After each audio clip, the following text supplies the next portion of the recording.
Let's pause for a minute to talk about Anchor by Spotify. Anchor is an easy-to-use, one-stop shop to create and host your podcast.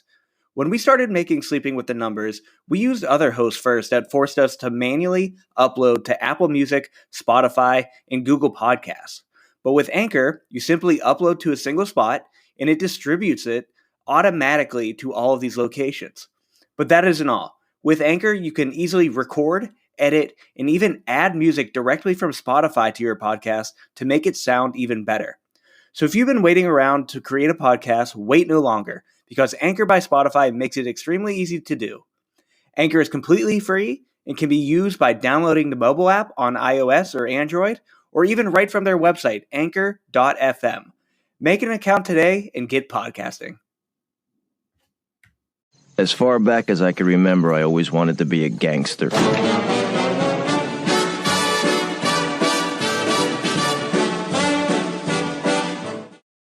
All right, hey everyone, welcome to another Sleeping with the Numbers podcast. It's Thanksgiving, so we're doing this episode early. It's going to be a big episode. We're going to combine all of our segments into one. So thinking this episode is going to be around 2 hours or so, but we're going to go through all of our bets, the model bets. We're going to do fantasy football questions. We're going to create DFS lineups. It's going to be interesting. We'll see how this goes. All one take. It's going to be fun. And to kick it off, Pat has a Turkey Day themed question of the day. Yeah, so we know that the Lions and the Cowboys frequent Thanksgiving Day, as well as the Bears and the Packers. So we're just going to focus on the Lions and the Cowboys because they get it every year. If you had to kick one team out of Thanksgiving and replace them with somebody else, who would it be? The team I'm definitely kicking out is Detroit because they're bad, and I don't want to watch them play.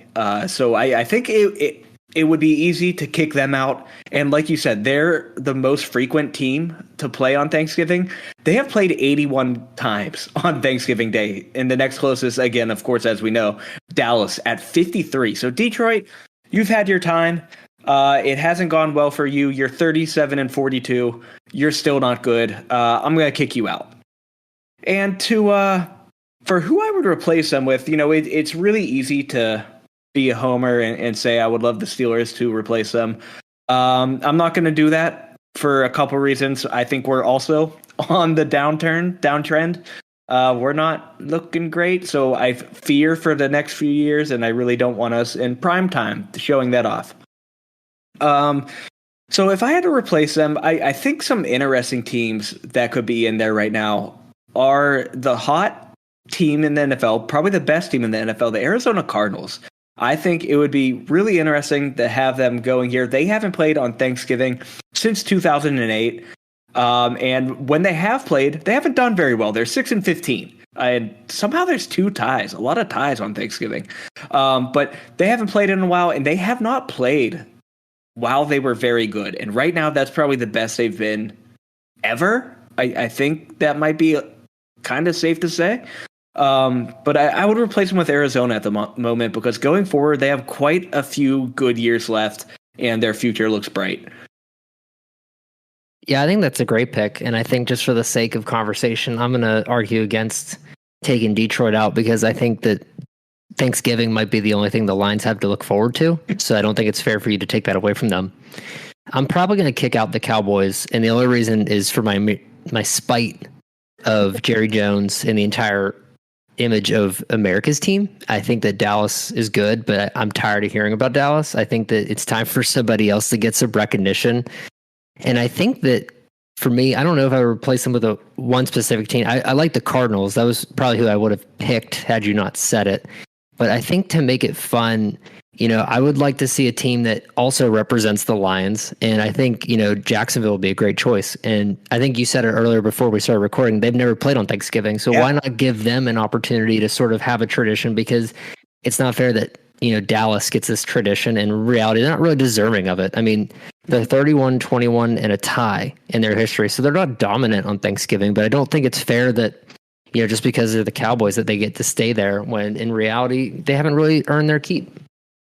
Completely fair. And just kind of a fun pop quiz here. There's only 4 teams that are undefeated on Thanksgiving Day. Can you take a guess at who they are, let's go for half, get 50% of them. Houston Texans. That is one. Yes, they're 2-0. I'm looking at teams that won recently that I would imagine haven't really won ever. So, Carolina. Yep, they're 1-0. They had one game in 2015 and they won it. So I would imagine that was with Cam Newton. And was that the season they almost went undefeated? I can't remember. Let's see. That was 2015. They went 15-1. Yeah, that was a good guess. Yeah, so good game for them. Now the other two, New Orleans Saints, who have been playing quite recently. It felt like they played last year, but they didn't. They played in 2019. And then the Baltimore Ravens, they're also 2-0 and have not played since 2013. So just interesting. And the other thing, like we said, Jags have never played. The other team that has had the longest Thanksgiving drought is the Los Angeles Rams. They haven't played a Thanksgiving game since 1975.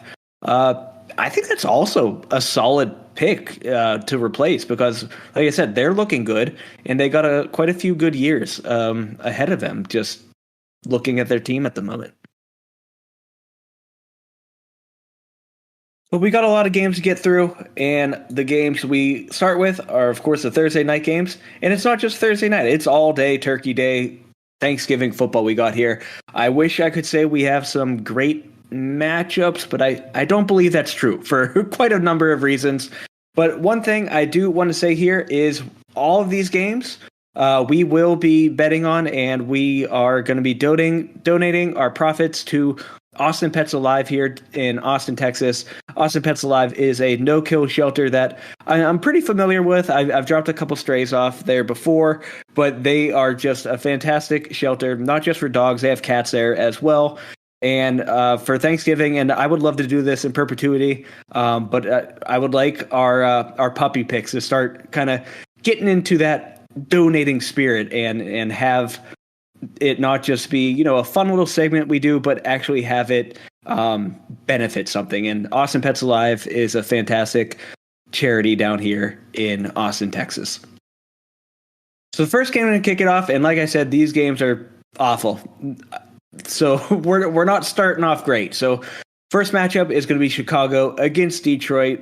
Again, like we talked about, Detroit is always going to be playing here on Thanksgiving for whatever reason, whatever deal they made with the devil. Devil probably being Roger Goodell. But Chicago takes on Detroit. It sounds like Jared Goff might be playing again. If not, I forget who his backup is. It does not really. What's that? Is it Tim Boyle? I'm going to look. That sounds right. Yes. Yeah. So Tim Boyle, that worries me on quite a few different levels here. Also, Andy Dalton will be starting because Justin Fields hurt his ribs. It doesn't sound like they were broken, but it sounds like a bruised rib injury. So Andy Dalton will get a start here for Chicago. Again, this is just a messy game. I'm amazed how close this is, kind of. But Chicago is 3-point away favorites, a very low over-under of 41.5 points. That gives 19.25 to Detroit, 22.25 to Chicago for implied point totals here.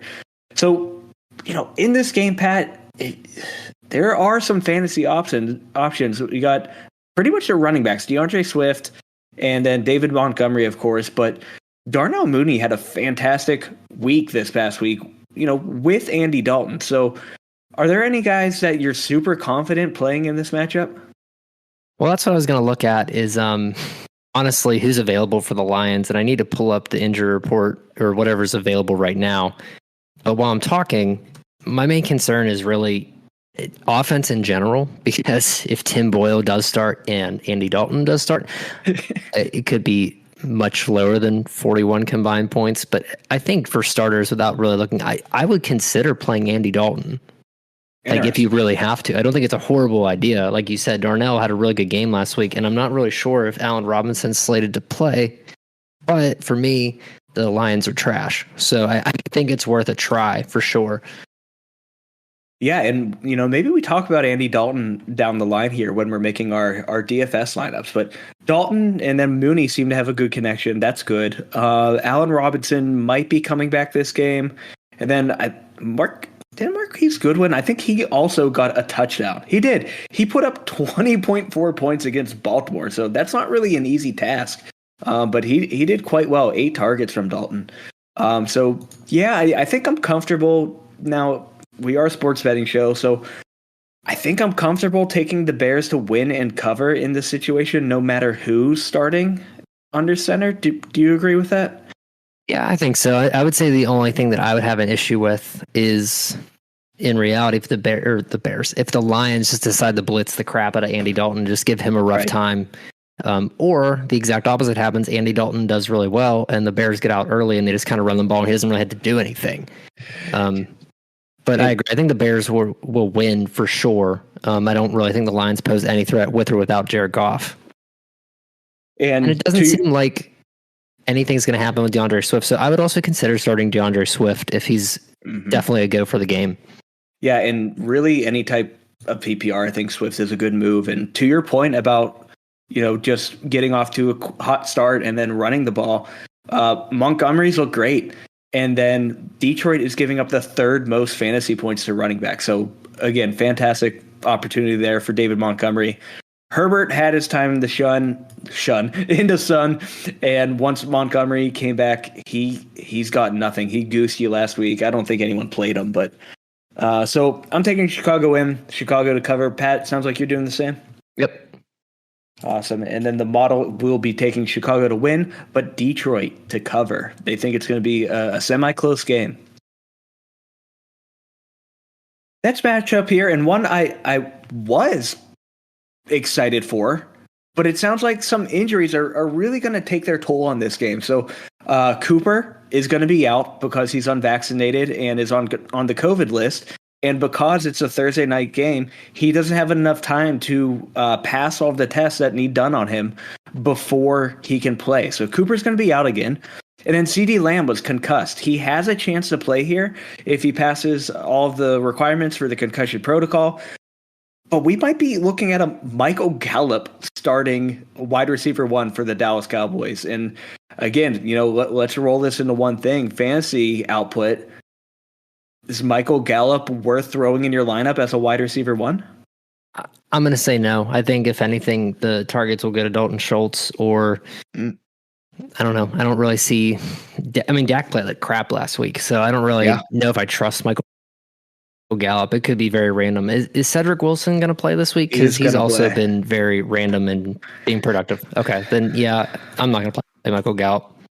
Yeah, I worry about their receiving core. So again, maybe this just ends up being a Zeke game or actually a Schultz game, like you said. Raiders giving up the 3rd most points to the tight end. So that seems very possible. Let's take a look at his price here on DraftKings. 5.3 thousand. That's actually a little higher than I expected and a little pricey for a tight end. So that might be something we talk about later once we're making these lineups. But Zeke, he's got to get a lot of work. And then in the passing game, do you think Tony Pollard comes into play at all? Possibly. I would say it depends on how quickly Dallas gets out and if they need to rely on Zeke. I haven't really been too impressed with Tony Pollard. He's been very hit or miss, so it's possible for sure. Then on the other side of the ball, Derek Carr, anytime I can bet against him, I will. They've looked bad, and now they've looked bad since the Ruggs incident and, of course, the Gruden incident. They came back and won after he got fired, but do you think Ruggs was actually doing something? Maybe it wasn't showing up on the stat sheet or anything, but he's the type of guy with that speed that can take the top off of defense and really allow for other players to get open. Do you think that has an impact on this team? Not really. I think that what we've seen is that the Raiders wide receivers are very predictable and that Hunter Renfrow is going to get a bunch of targets, and so is Darren Waller. But outside of that, Brian Edwards has been So I'm not really sure if Henry Ruggs really had anything to do with, the status of the wide receiver core. And they tried replacing him with Deshaun Jackson, who really hasn't done anything here. Has he even had a target? He had a rush attempt for whatever reason last week for 4 yards, and that was it. So, yeah, it seems like they're just they've really fallen off because they were winning this division for quite a bit. They started off hot 3-0, and it has just fallen apart for them on and off the field. So, of course, you're going to start Darren Waller. Hunter Renfrow, I think, he has a safe floor. He always does. But he's not going to get you a lot of points. He's not going to win you any week. So you can start him if you need to, but like I said, he's probably not a wide receiver one. And then a real worry here, Josh Jacobs. He was supposed to be this amazing running back when he came into the league, and he got watered down by this offense. And so last week he went 9 for 37, caught some passes, 11.1 fantasy points. You probably have to start him, Pat, but I don't like his chances here. Yeah, I agree. I think the Dallas defense has been pretty solid. Now, granted, they haven't played, I don't know. They haven't really done anything that makes me super confident that it has to do with a good running back, because Kansas City didn't really have it. Atlanta has Cordell Patterson, who isn't a real running back, and neither did Denver. So to me, I'm not really sure how I feel about Josh Jacobs, but I think you're right. It's not a guarantee, so I wouldn't touch him. And the line here, so Dallas currently is 7.5-point home favorites at AT&T Stadium. This is the highest over-under on Thanksgiving. 50.5 points here, which implies 29 points for Dallas, 21.5 for Vegas. And, just hearing that line off of the bat, it seems high to me. Especially if Lamb is also out and Gallup is the wide receiver one. So given that, I do think Dallas wins, so I'll take them to win. But for the spread, I'm having a really difficult time having Dallas cover that 7.5. So, for the moment, I think I am going to take Vegas to cover. They haven't broken 20 points, I believe, in the past 3 weeks. But if Lamb's out, I think I will take Vegas to cover. They're looking at Yahoo Sports. The percentage of game public bets right now for the money line, Dallas has 93% of the bets. Wow. But the Raiders have 93% of the money. So somebody knows something that we don't know, and I'm going to ride with that guy. So I'm going to take the Raiders money line and the Raiders to cover. What are the odds there for Vegas money line? Plus 275.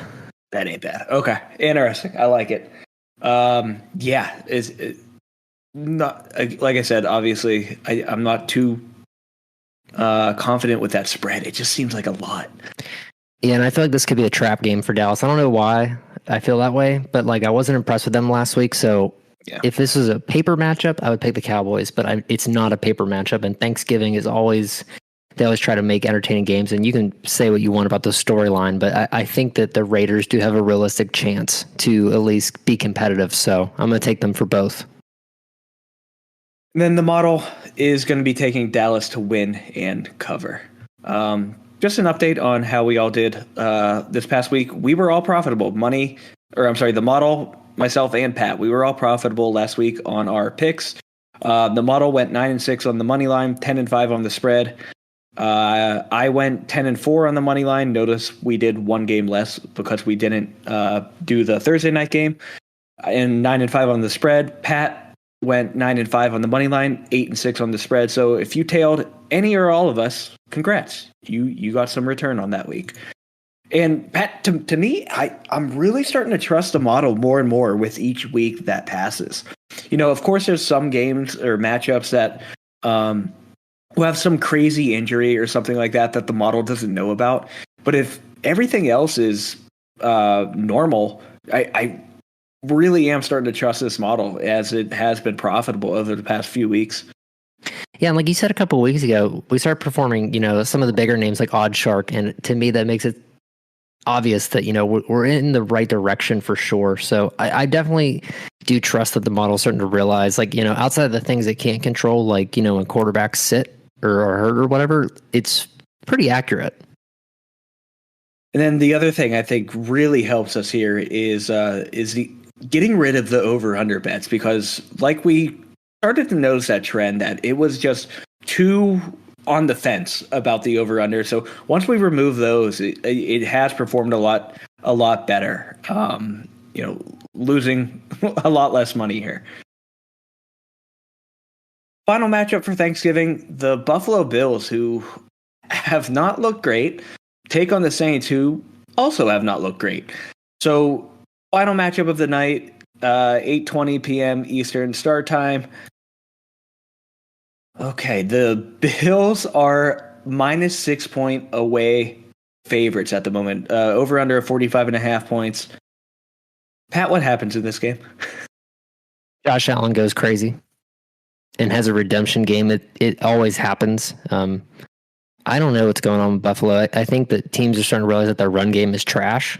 So I don't think the Saints are the team to stop them, because when I'm looking at,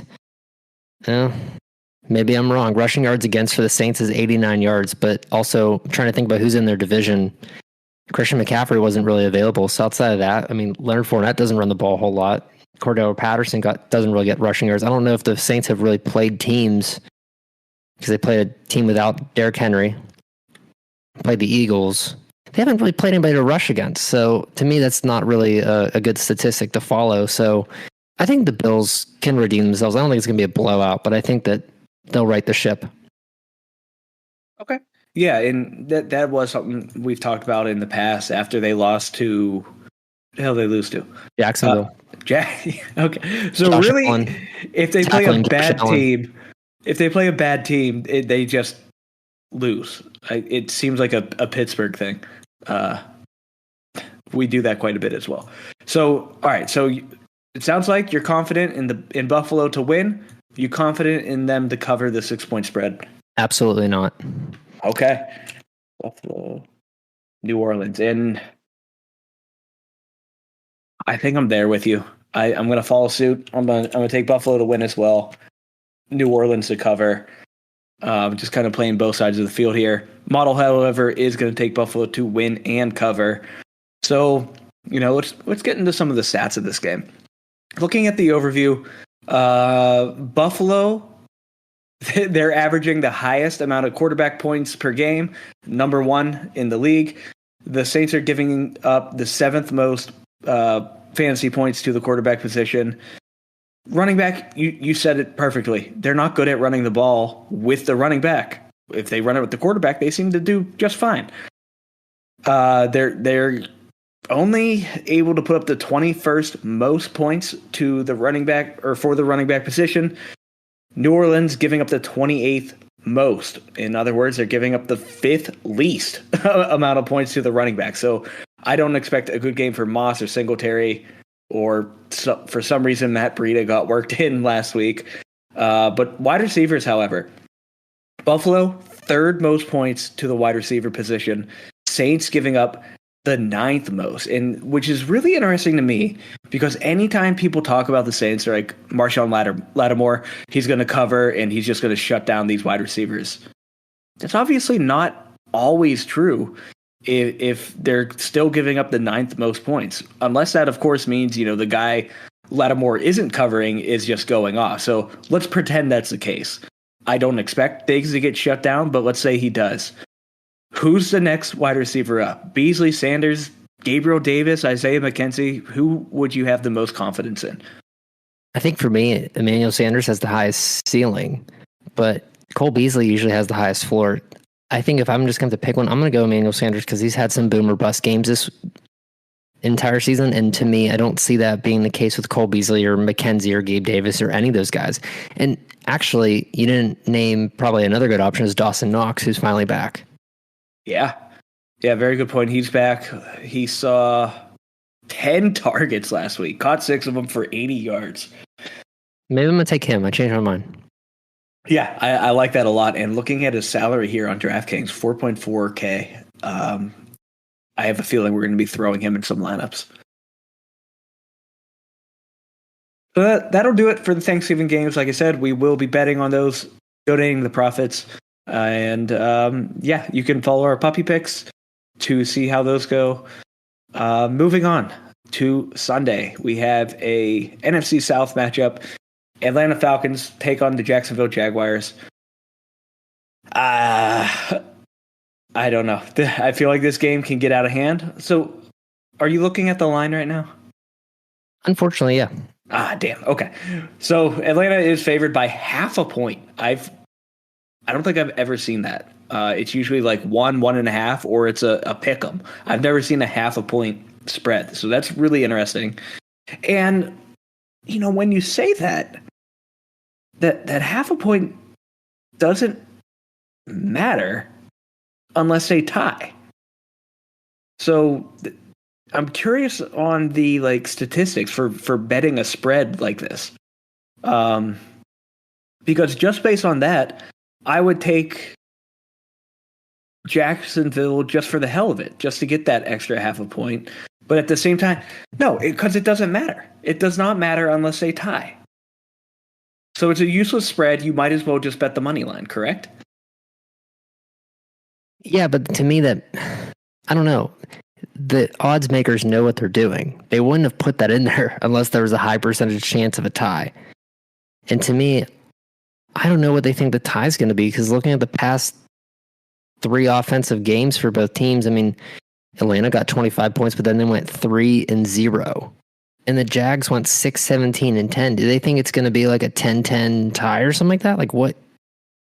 There's no way. This is a very strange one. Now I'm back on Bovada here, and Bovada has it as -1 Atlanta, because that half a point line, like I said, I don't know when I've ever seen that, but that's a very strange one.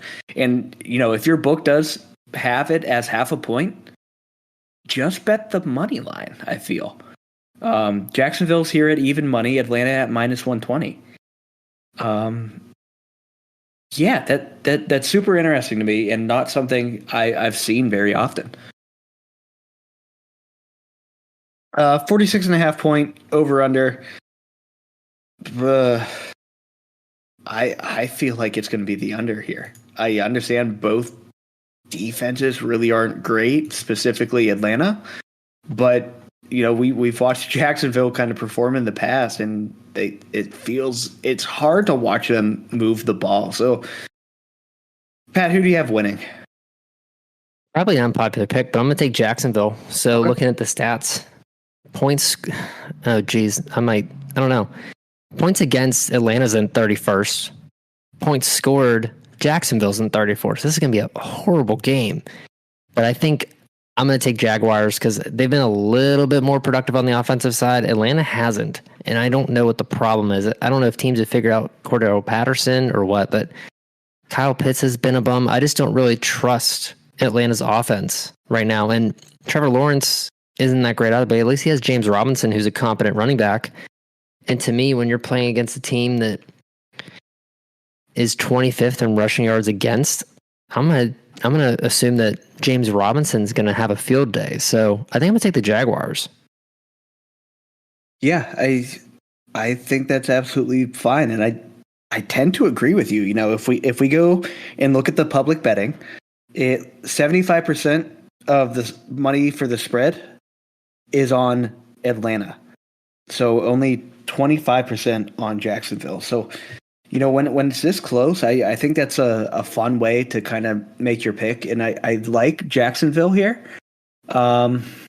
especially if Cordero Patterson isn't playing again, it's just Kyle Pitts. And I mean, if they cover Kyle Pitts, that's kind of it. Gage hasn't looked great. Tajay Sharp, no. Zacchaeus, no. No one has really taken that step forward since Calvin Ridley's departure. So I'm going to roll with you. I'm going to take Jacksonville to win and cover, and so's the model.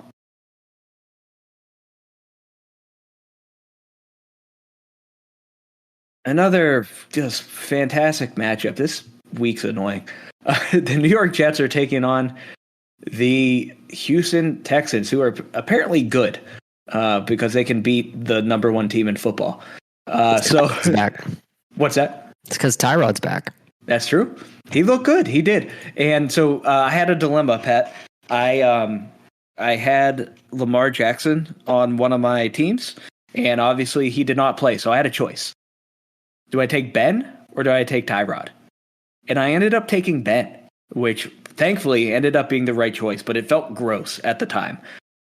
Mostly because when I didn't pick up Tyrod, he rushed in a touchdown, and I got to watch that. So I'm like, all right, well, I made the wrong choice. But then, Pittsburgh Chargers ends up being a very competitive game, and Ben ends up doing his best work of the season. So with that said, I'm comfortable with the Texans to win here. I have not looked at the spread, but Texans are 2.5-point home favorites here. You agree with that? I agree with that. I think that until the Jets get their quarterback, Zach Wilson back, I don't really trust them to do much of anything. On the Jets side of the ball, they did lose their starting rookie running back, Michael Carter. So it looks like it's going to be a split between Tevin Coleman and Ty Johnson, which, good luck with that. Ty Johnson isn't terrible for like PPR leagues. He seems to be he's kind of like the Kareem Hunt watered down version, the Walmart brand, whatever you want to call him. So if you have to start one in a pinch, I think I'd take my shot on him. Then for the wide receivers, Elijah Moore seems to be coming to life and seems to be proving himself as a solid rookie. So he put up 29.6 points last week, 13.4 the week before that, and 27.4 the week before that. So he just keeps climbing these ranks. So do you worry that when Zach Wilson comes back, is Elijah Moore going to lose production? I don't think so. I mean, I think that what we've seen with rookie wide receivers, that they've been super unreliable. And to me, just because a quarterback comes in and favors a target, that doesn't mean that wide receiver is not relevant anymore. If anything, if I'm the coach of the Jets, I'm looking at Zach Wilson saying, okay, Elijah's starting to get hot right now. You need to find a way to get him the ball. Right. I think if anything, it's going to put more of a focus on him. I could be wrong, though. Yeah, it could end up being a Mason Rudolph situation where he targets Ray McCloud for some reason, just every single play. Let's not get into that. Anyways, Houston, minus 2.5-point home favorites. Pat and I were both taking them. And so is the model. Model also taking Houston to win and cover. It's just a tough ass for the Jets on the road. I really don't want any part of that offense. Another matchup here. This actually could be a good one, and one that is likely to be very relevant. Tennessee taking on the New England Patriots. Patriots are currently first in their division, with Buffalo just making mistakes. So, wow, okay. I didn't realize this. The Patriots are 6.5-point home favorites. So the Patriots have been hot. They've had quite a few good games moving forward. Tennessee obviously getting a loss, but Tennessee still is, I think they still have the most wins in the league. If I'm not mistaken, they might be tied with someone else now. But, Tennessee on paper, I would think would win this game, but they just have had problems. Ryan Tannehill looks awful. They don't have a running back. They just cut AP today. They brought up Hilliard. Is that Hilliard? I don't know how to pronounce his name. From the practice squad, he had a decent game last week, I guess you can say. I don't know. They just seem to be rotating these running backs here. And then A.J. Brown, on top of it all, just has not looked like who we expected him to be at the beginning of the season. So I don't know what the problem here is for Tennessee, other than there's no Derrick Henry. So when a team falls apart just by losing one piece, it's hard for me to consider them playoff contenders, Super Bowl contenders. Do you agree with that? Yeah, I agree. I think that if you have that person who's your big playmaker, that puts you over the edge for sure, losing a guy like Derrick Henry makes it more difficult to make the playoffs or even be in the conversation. And looking at the playoff probabilities right now for the AFC, they are 99% mathematical probability to get in. And I feel like that's mostly because their division isn't great. But even then, they have a great shot at the wild card because they still have the most wins. And it's going to be tough for them. Even if they end up magically getting that bye week, who do they play during the divisional? A Ravens, a Patriots, Chiefs.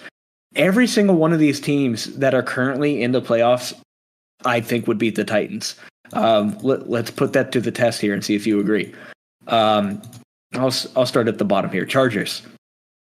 Sure. Bengals. Maybe. Bills. I think that's an easy one. Yeah. Chiefs. That one. If you just heard it immediately, you're like, oh, hell yeah. But the Chiefs have been kind of hit and miss as well. Kind of seems like they're getting it back. So Chiefs against the Titans. I think I'm going to take the Titans as of right now. I don't really like the Chiefs this year. And then, this one we're going to find out. But Titans against the Patriots. Do you agree Patriots get it done here? At this point in time, yes. Yeah, I do too. Patriots defense has looked good as well. So given that, I am going to take the Patriots to win and cover. Yeah, I agree with you on that. I think that the Patriots have been hot, and you just got to ride the hot hand. And for me, I don't really trust the Titans until they can get their run game figured out. They're going to be in the same situation as Buffalo until further notice. And Patriots have just... Mac Jones was the perfect replacement for Tom Brady. I really can't state that enough. He just fits so well in that offense. Yeah, it makes me really mad that we kind of knew this was going to happen, and it happened, just like everything else with the Patriots. But if you want some breaking news to listen to tomorrow, so therefore it's no longer breaking, basically the other AFC East counterparts, the Jets lost 2 quarterbacks but got 1 back. So Joe Flacco and Mike White are COVID positive, and now Zach Wilson's going to play. So I don't know if that changes our conversation from earlier, but that's highly annoying. Man. I think it doesn't. I still think the Texans will win. Yeah, I agree as well. And that line is likely to move. So get those bets in early, because I bet it will go up to I don't know, maybe 4.5, 5.5 now. Gross. Another divisional matchup. NFC East, Philadelphia going to New York to take on the Giants. Giants looked putrid against Tampa Bay. Philadelphia, Jalen Hurts has been looking good. So interesting to see what happens here. Philadelphia currently 3.5-point away favorite. So Saquon Barkley's back. Didn't do a ton in his first game back, but obviously having him there is helpful. Daniel Jones has just been bad. I think is kind of all I need to say. Kadarius Toney got hurt again. I think he ended up playing through the game, but hurt his hamstring, and those types of injuries just seem to linger. On the Philadelphia side of the ball, like I said, Hurts doing well. Miles Sanders is back, but I believe he had a fumble. Yes. Yeah. So who knows what happens there for that running back situation. And then the rookie, Devonta Smith, has looked great. And then tight end, Dallas Goedert, they got rid of Ertz. We knew Dallas Goedert was going to be the guy, but they made it even more official. They extended him. So good for him. And speaking of extensions, you see the fucking Taysom Hill extension? I did not. Oh my God. So they extended him for 4 years in a contract that is worth up to $90 million. I don't know how he does it. He lost his job to Jameis Winston. I don't know if he's getting a little freaky with Sean Payton or how this is working, but I do not understand it whatsoever. Yes, a lot of it is incentive based, but even the fact that there's a chance for him to make that much money just disgusts me. It says the only way he does that if he becomes the Saints starting quarterback. Yeah. Which I mean, are they planning on getting rid of Jameis? I don't know what his contract situation looks like. I don't think it matters. I think they both suck. Exactly. So let's take a look here. So Taysom Hill, let's take a look at that pretty new contract you got here. So 4-year extension, roster bonus, $1.44 million. Yeah, that doesn't matter. QB incentive So it's based on him having over 224 pass attempts, which is interesting. And then who's the other guy? Jameis Winston. Jameis Winston. I bet this is his final year.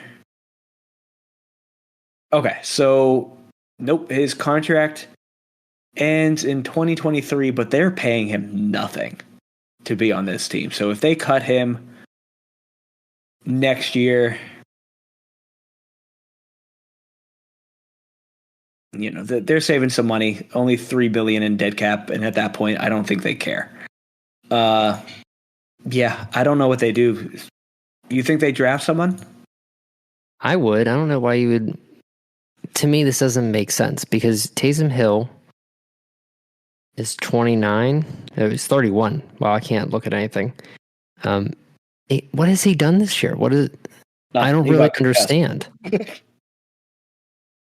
At this point, why not risk it and save the money and get some receivers? Because we still don't know who the receivers are on the team. Yeah, exactly. Who knows if Michael Thomas even comes back? It's not, at the beginning of the season, it's like he doesn't want to come back, and now it seems like he can't because of injury.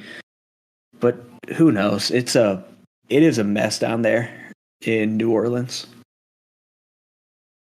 Pat, I'm gonna take Philly to win and cover. I'll go along with you. And the model doing the same. Another super important matchup, not just for them, but for us. Pittsburgh traveling to Cincinnati to take on the Bengals. Cincinnati is 4.5-point home favorites. And I think that's fine unless our defense is back to full health. If TJ Watt is there, if Hayden's back, and if Minka is back. If we have a fully healthy defense, I'm taking the Steelers to win outright. I think that really is a difference maker. I think if our defense was fully healthy against the Chargers, we would have won that game. I know that's difficult to say. Hayden would have never let Mike Williams get open like that. Even the announcers said that immediately. That was just a putrid, terrible play by our defense. Herbert was not getting pressured at all, which allowed him to rush for, I think he had more rush yards than Najee did. It was something ridiculous like that. But I truly believe our defense is what makes a difference here in this game. So if they're fully healthy, Pat, I'm taking the Steelers to win. Yeah, I agree with you. I think even if they're not healthy, I think I might still consider the Steelers. The Bengals, they've lost to the Browns and the Jets recently, and they beat a Raiders team that's hit or miss. So for me, I'm going to roll with it. And I think that the Steelers need to redeem themselves because I would hope Mike Tomlin threw a fit after the past two games and motivated somebody to get better, regardless of TJ Watt or Minka or any of those guys come back. Yeah, they always talk about the next man up, and there's no one else. Our depth, it's kind of like how we talked about Derrick Henry getting injured and leaving the Titans to just crumble on the offensive side of the ball. It feels like the same for us on the defensive side of the ball. If Watt isn't there, our whole defense just crumbles. Even if Hayden is there, if Minka's there, it's really interesting to watch. I literally said to my wife during the game, when the hell did Taco Charlton join the Steelers? I had no idea. Yeah, we have zero depth. And was he someone we signed? We signed him 2 weeks ago. Oh, there you go. Yeah. It's rough. The other problem we have, Pat, I don't like Matt Canada, and I know that's something that people from Pittsburgh do quite often is blame the offensive coordinator, but his play calls are absolutely terrible. The whole final drive we had, why are we trying to do just a screen pass to James Washington when it's 3rd and 20 something? I don't understand his play calling. We have this incredible running back, and you're going to put in Benny Snell for an entire drive. What are we doing? Yeah, I've noticed that Benny Snell, for some reason, has some type of rapport with the coaches because it wasn't just Matt Canada who did that. A lot of coaches have done that with the Steelers.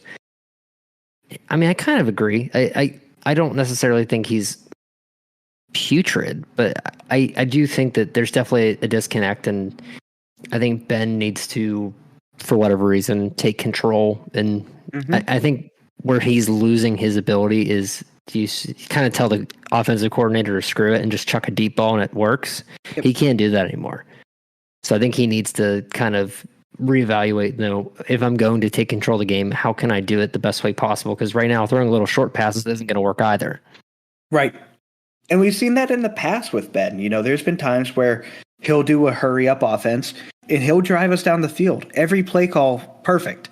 He started doing that, I believe, when Bruce Arians was still here. And that's kind of why him and Bruce clashed a bit, because Ben was just kind of doing whatever he wanted. So I don't know if he's too old to, huff and puff his way down the field now with these hurry up calls, or if, he's a veteran now and he shouldn't be going against the coordinator and the coach's play calls. But when he's done it, it has worked out extremely well for the Steelers. Model, Bengals to win, Bengals to cover. Fuck them. Another matchup, a good one here. I'm very interested in this one. So Tampa Bay going to Indianapolis to take on the Colts. Jonathan Taylor is just a monster. That's really all I could say about it.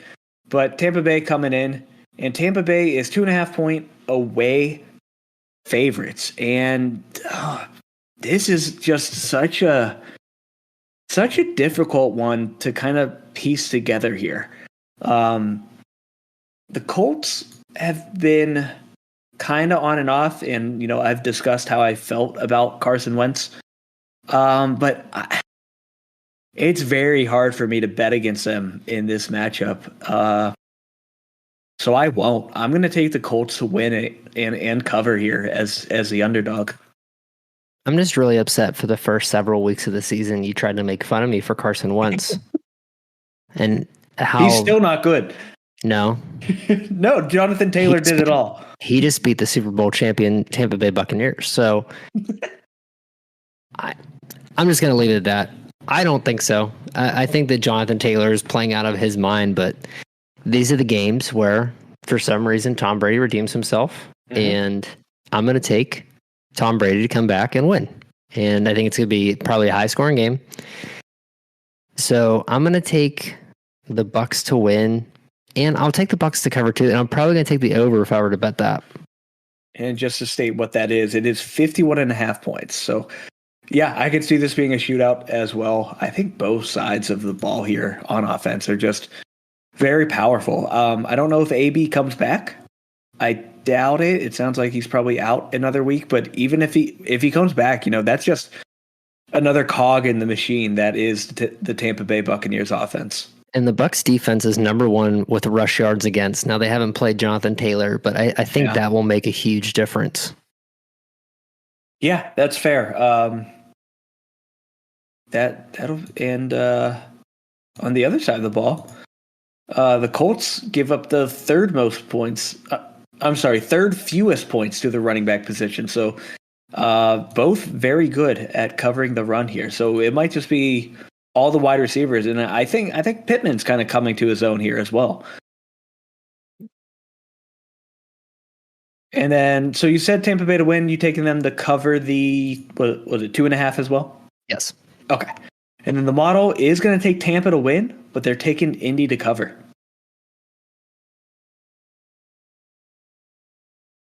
Another matchup here, down south, Carolina with their brand new starter Cam Newton are going to Miami to take on the Dolphins. Carolina is a 1.5 away favorite, 42.5 point over under. And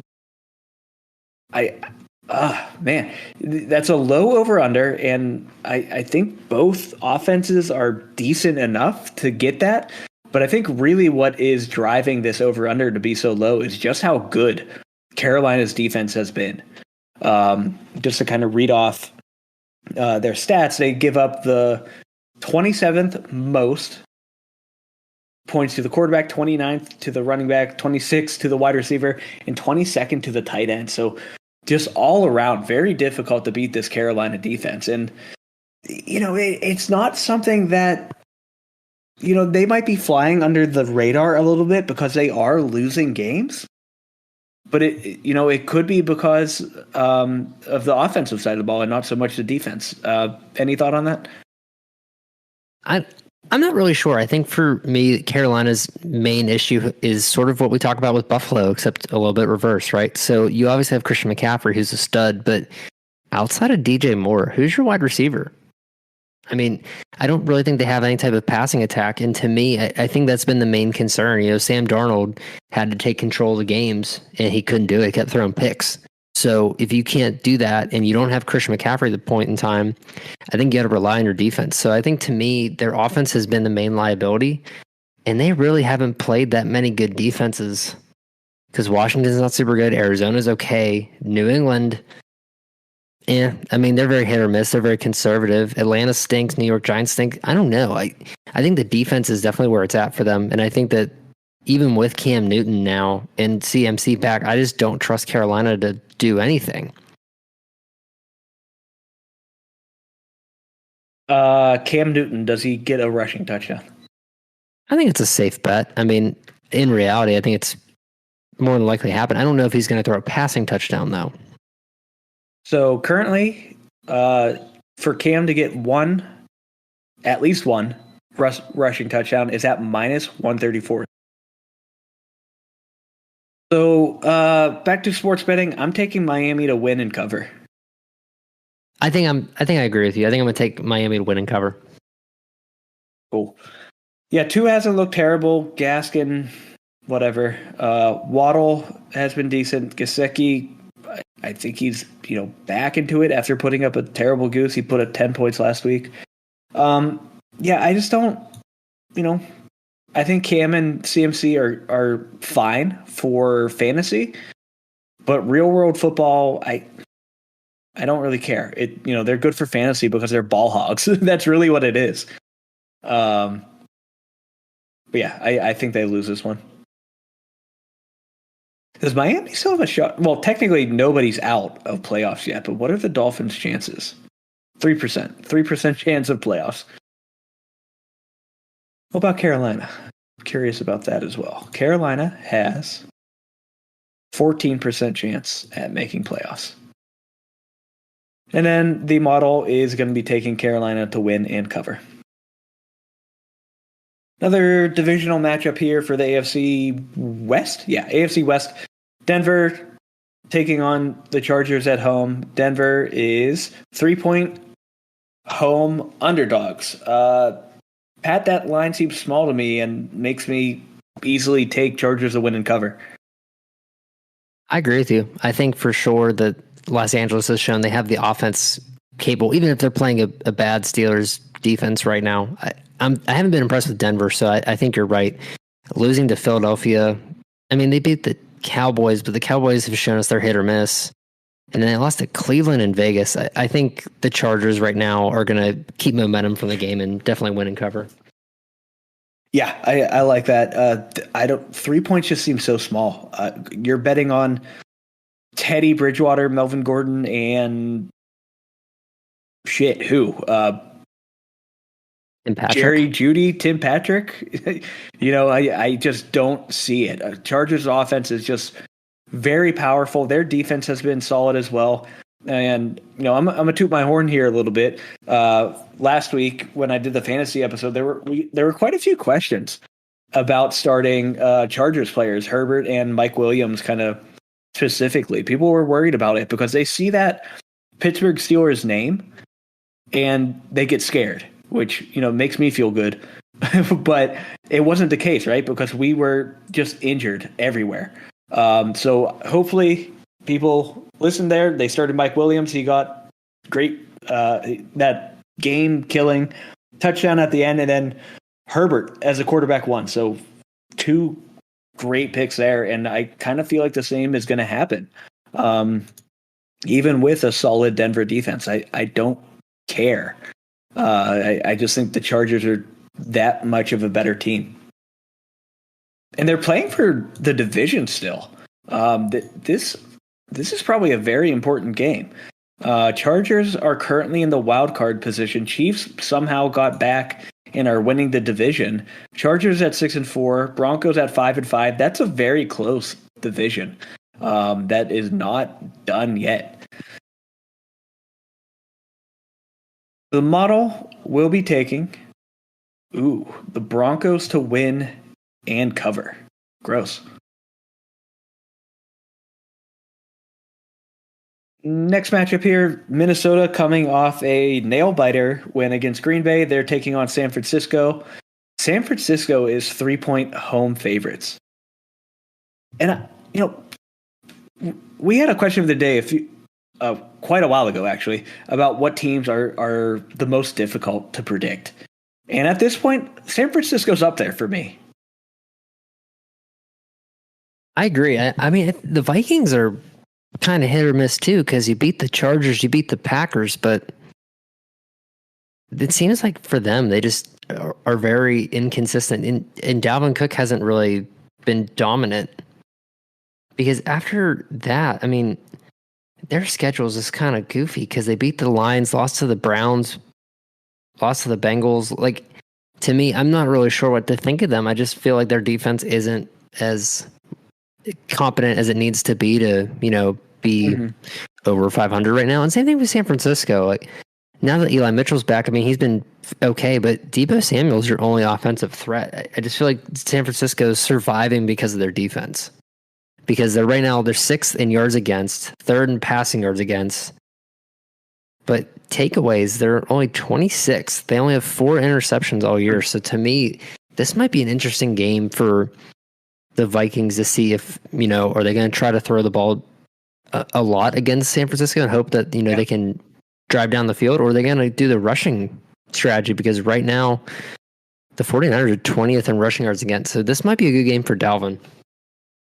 Yeah, it's super interesting, especially off Jefferson coming off his best performance ever. I think that might be accurate. 10 targets, 8 receptions, 169 yards, 2 receiving touchdowns. He almost had 3. So just an incredible game by him. And then I think even Adam Thielen had a good game. Let's take a look real quick. Also 10 targets, 8 receptions, 82 yards and a touchdown. So just this offensive passing game of the Vikings was just all out. Cook even had a good game. He got 22.5 points. It just fell under the radar because the wide receivers did so well. But I guess the offense as a whole just did very well. And, that's convincing enough for me. I know the 49ers had a blowout win last week, but that was against Jacksonville, wasn't it? So who really cares? Even though I did think Jacksonville was going to cover, so that should kind of tell you what I think of San Francisco. But I'll gladly take Minnesota here to cover. To win on the road. I'll just to be different, I'll take San Francisco to win, but Minnesota to cover. I would like Minnesota for both, because I'm not trying to be different.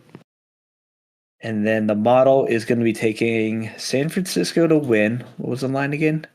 Oh, San Francisco is minus 3-point home favorite. So the model is doing the same thing I am. San Francisco to win and Minnesota to cover. 3 more games left. Another really good matchup, and one that should honestly be a primetime game because it really matters for the NFC. But the Rams are traveling to Lambeau to take on Aaron Rodgers and the Packers. Packers are currently 1-point home favorites. So after that loss of the Vikings, we talked about it with the Bills. The good teams do it. They're able to bounce back. Does Green Bay bounce back here against the Rams, who are coming off a bye and should be well rested?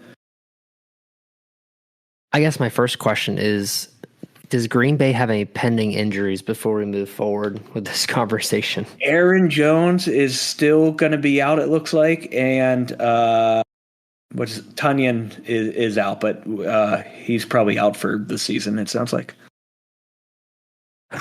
I think that, unfortunately, I'm going to say no, it seems like the Packers have been not really, I wouldn't say one-dimensional is the right word, but we were talking about, in the past, their defense has been really good, but yeah, against Minnesota, that wasn't true. They stopped a Seattle team that didn't really do anything, and they held Kansas City, but we've complained about Kansas City's offense for a while.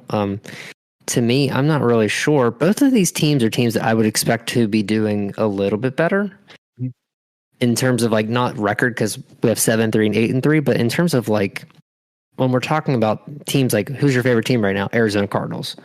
Like the Rams and the Packers were supposed to be in that conversation, and they're like that tier 2 of like they're really good, but I don't see them really as Super Bowl contenders right now. I think until Aaron Jones comes back, I'm going to say the Rams might win this game based off of their passing attack. But I think if Aaron Jones played, I'd have a different opinion. So playoffstatus.com does this kind of neat thing where they have a rating number for how important a game is. And this is the most important game of the week in terms of playoff implications. With a rating of 84, it goes up to 100. So both of these teams likely fighting for, at least a wild card spot. If we look at who's currently in, Cardinals, Packers, Bucks, Cowboys, Rams, Vikings, Saints. So Packers still currently winning their division. I would expect that to stay that way. Next closest is the Vikings at 5-5. So, Packers probably winning their division there, but the Rams, they really need this win if they're going to win their division against the Cardinals. So this is an important game, and like I said, one that should be prime time. If we go back to the question of the day, this game should be on Thanksgiving because it would make people want to actually watch. But it sounds like we're on opposite sides of the coin here, Pat. I'm going to take the Packers to win and cover.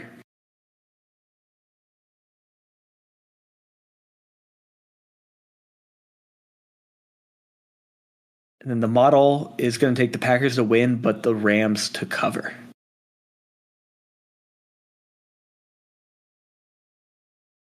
All right, only the primetime games left. Cleveland going to Baltimore to play the Ravens. The Ravens are -4 home favorites. Pat, I'll tell you right now, I'll take that, especially if Lamar's playing.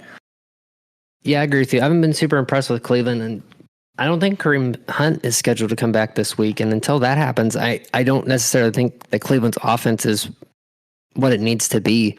I mean, we've seen that their passing offense isn't very good. Nick Chubb is great, but we've talked about before how he needs a Kareem Hunt in order to be his best because it takes pressure off of him to succeed. So I think I agree with you. I would take Ravens -4 for sure. Well, let's see if this changes your mind. 35 minutes ago, Kareem Hunt aims return against the Ravens Sunday night. He says, I'm going to come back and bring the fire. I don't like the word aims return because to me that means it's not confirmed. So even if he was playing, I'd still say no. I think the Ravens should still win this game. Okay, awesome. And I like hearing that because I have Lamar. Running back game for the Baltimore Ravens. Do you start any of them? Freeman, No. Murray, Tyson Williams, Patrick Ricard. No. Richard, however the fuck you say it. Yeah, okay. Yeah, that's fair. Freeman seems to be getting basically all the work. He's getting 10% of the targets. They're not really a high volume passing offense, but Lamar didn't play. Hollywood Brown didn't play. Didn't matter. They did well. Mark Andrews had a great game. Freeman had a good game as well. He put it in for that winning touchdown. Cleveland, Baker's just bad, Pat. I'm curious. What is his contract status? He's still on the rookie contract, right? He should be. Yes, he is. So he has one more year next year, 2022, unless they take that 5th year. Oh, no, they did. They took his 5th year option. That's why he's available next year. Does he get an extension? No, he'll be the starting quarterback for the Steelers next year. I'm calling it now. Oh, don't say that. That's awful. Fine. You want me to say he'll be the backup quarterback for the Steelers because they'll start Mason Rudolph week 1? Would that make you happy? No, I hate all of that. God, that's terrible. Okay. Fun fact, though, they can trade him after January 1st and save $18.9 million. So I'm curious. I really am to see what happens with him, because in terms of disappointing number one overall picks, he is there.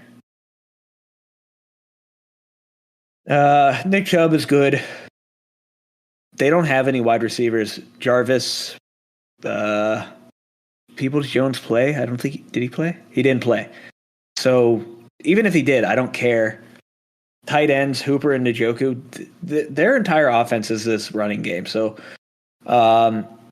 yeah, they can lean on Chubb as much as they want, but like you said, it's better with Kareem Hunt. So we seem to both be in agreement. Baltimore to win and cover. The model is, if this line stays at +4, it's going to take Baltimore to win, but Cleveland to cover.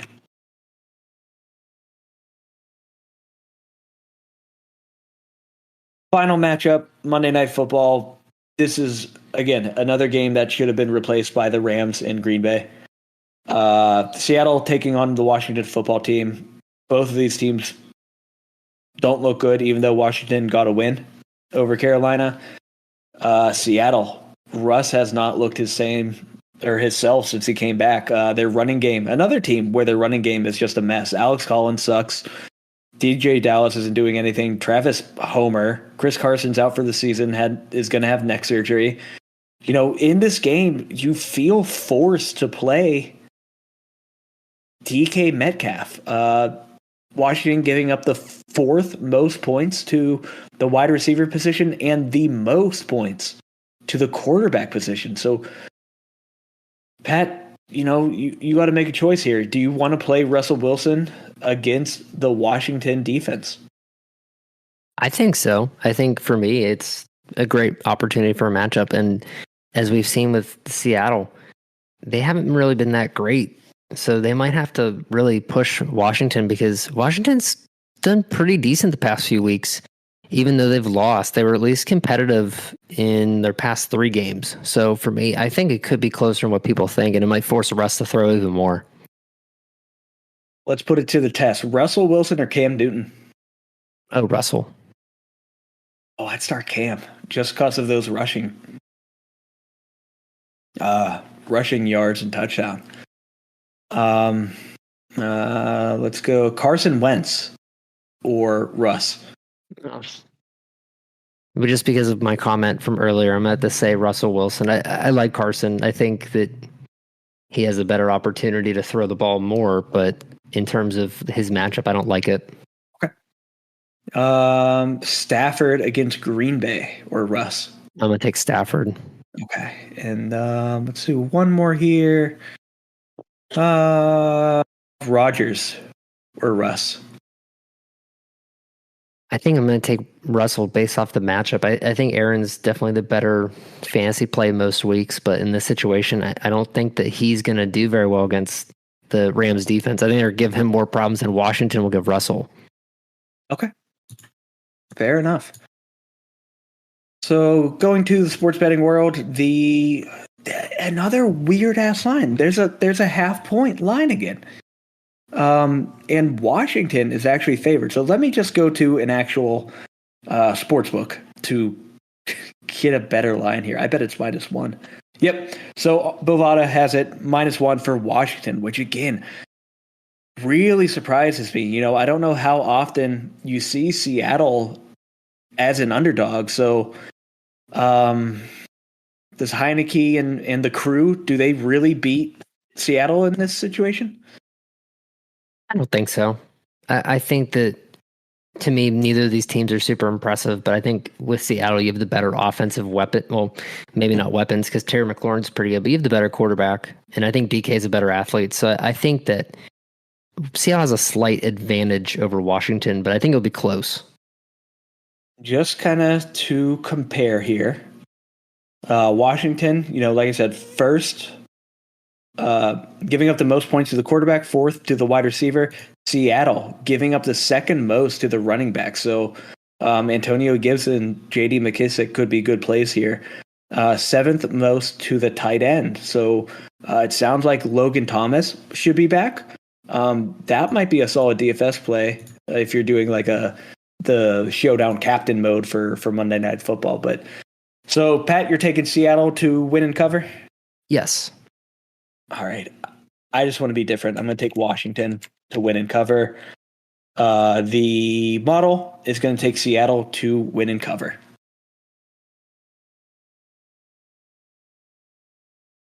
So that'll do it for the matchups. We're going to jump into the fantasy questions next. But first, I'm going to go to the bathroom and you get to listen to this ad. All right. Welcome back from that beautiful ad read. Good work. So we're going to jump into the fantasy Q&A like we always do. So going to kick it off with some league questions. So guy post here. So my league manager on ESPN recently made these changes. We originally planning to have playoffs in week 18, the last week of the season. Tiebreakers are decided by head-to-head instead of points now, and he increased the regular season from 14 to 16 weeks. So now playoffs are going to be over a single game instead of two like it was before.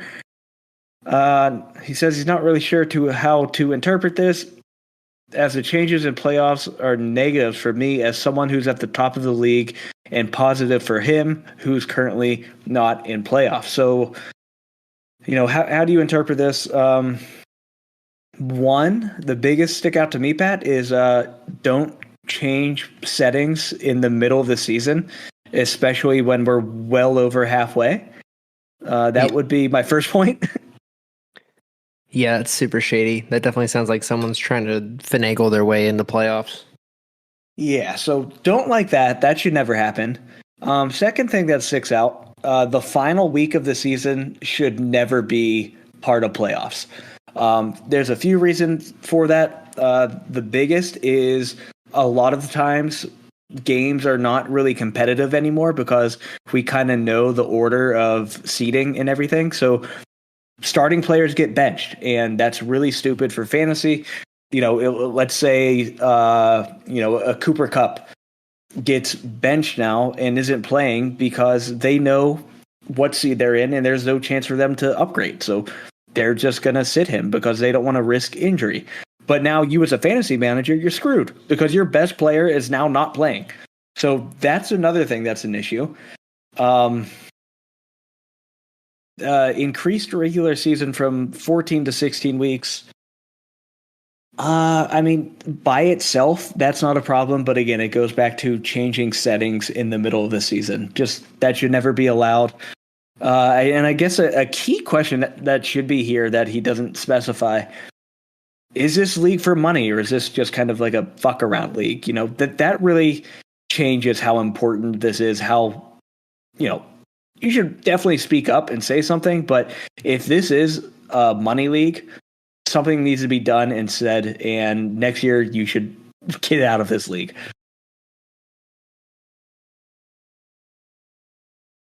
Popping into the trade questions here. So this is likely the last week most leagues have trading, this week and the next, I would say. I know our 12-man league deadline has passed, but for our keeper league, because we're a smaller league, we still have trades for the next couple weeks. So let's get in these final trades here for that playoff push. So full point PPR 10 team. I am giving Saquon Barkley and Tyler Lockett to get Jamal Williams and Justin Jefferson. Would you do that trade, Pat?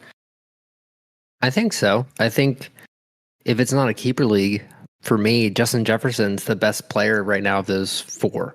And I don't really know if Jamal Williams is even going to play, but to me, it doesn't matter. Barkley's kind of been a bum, and Tyler Lockett's hit or miss. So I'm going to get the elite wide receiver, in my opinion, and make that trade. Yeah, I'm with you. I agree there. The way I look at this trade is I just kind of cross out Jamal Williams and Tyler Lockett. They're just kind of auxiliary pieces in this trade. What I'm really seeing is Barkley for Jefferson. And if that's the case, I would absolutely do that. Especially in a full point PPR league. We know Barkley has solid upside, but it hasn't been there. And you can easily argue Jefferson has a higher upside. So yeah, I'm with you. give me Justin Jefferson in this trade. Next one, full point PPR. This is a fantastic question. He's going to trade away Alvin Kamara and get Devontae Adams. His other running backs are Austin Eckler, AJ Dillon, Michael Carter, Miles Sanders. I'm going to assume that's Melvin Gordon and Aaron Jones. His current wide receivers are AJ Brown, Tyler Lockett, Mike Williams, Devonta Smith, and Darnell Mooney. I don't think I'm trading for Adams. I think your wide receiver core is better than your running back core. And Alvin Kamara is a centerpiece for the Saints. Devontae Adams has been hit or miss all year. Why would you give up? I mean, I get it. It's elite player for elite player, but Kamara has so much more opportunities in that Saints offense, whereas Devontae Adams, we don't know how good the Packers are going to be. We don't know if Aaron Rodgers is going to be back next year, especially if it's a keeper league. So let's assume it's just this season. I still wouldn't make that trade because Kamara has been super hot since he's been available. I mean, Devontae Adams has been hit or miss. We don't really know what the Packers bring every week.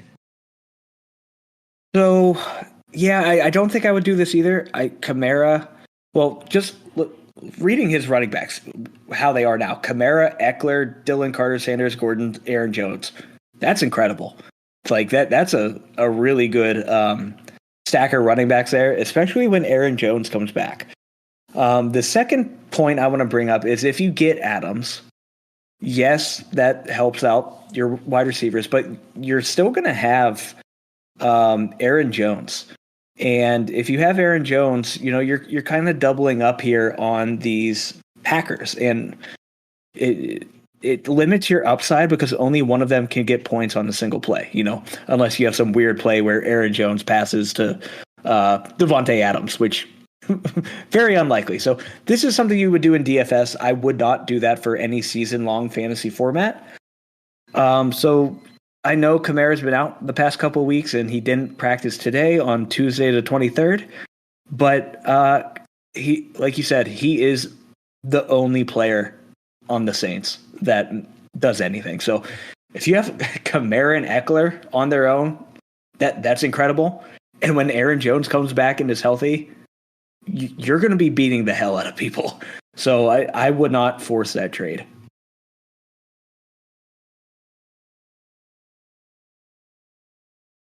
Final trade question here. 12-team PPR.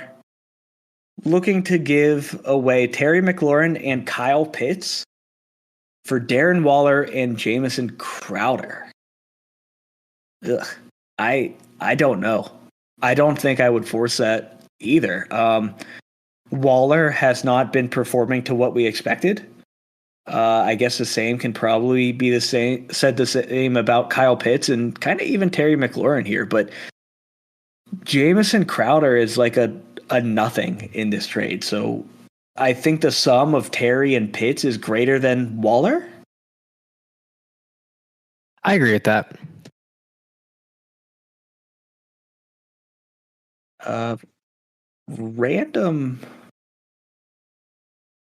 Random question here, just because it caught my eye. This guy got offered Calvin Ridley for Tony Pollard. Do you take that trade in the hope that Calvin Ridley comes back? It's not like you're playing Pollard. Yeah, I would say that would be a why not trade because, like you said, if he does come back, great, and if not, you're not really losing anything. Yeah, take him, and I think if you have an IR slot, I think you can put him on it. So yeah, really nothing to lose there. I would take that chance because if he comes back, you plug him right in, and he's the wide receiver 1 for Atlanta. Let's do wide receiver questions first. So start and sit. We have a half-point PPR, pick 1. A.J. Brown, Elijah Moore, Odell Beckham Jr. Ooh. I'm not starting Odell. So to me, it's A.J. Brown or Elijah.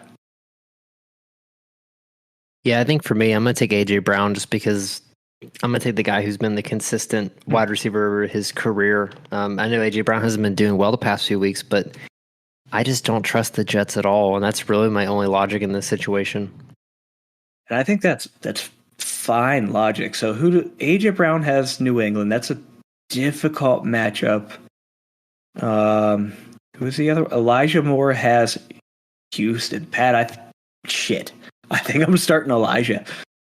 That's awful.